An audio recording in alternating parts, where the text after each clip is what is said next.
আসসালামু আলাইকুম রহমতুল্লাহ বরকাতুহ।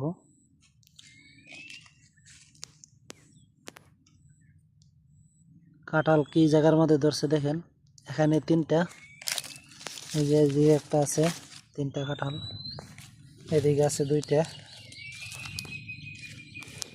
আর সামনের দিকে দেখেন উপরের দিকে প্রত্যেক জায়গায় আছে। অনেক সুন্দর কাঁঠাল আসছে।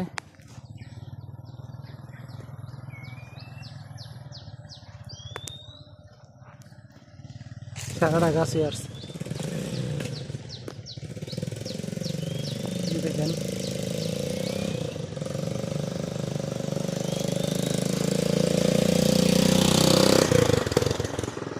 উপরের দিকে আরো আছে।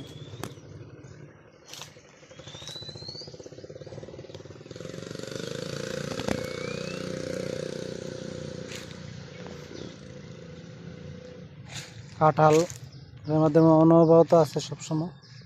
ধন্যবাদ, ভালো থাকবেন। আসসালামু আলাইকুম।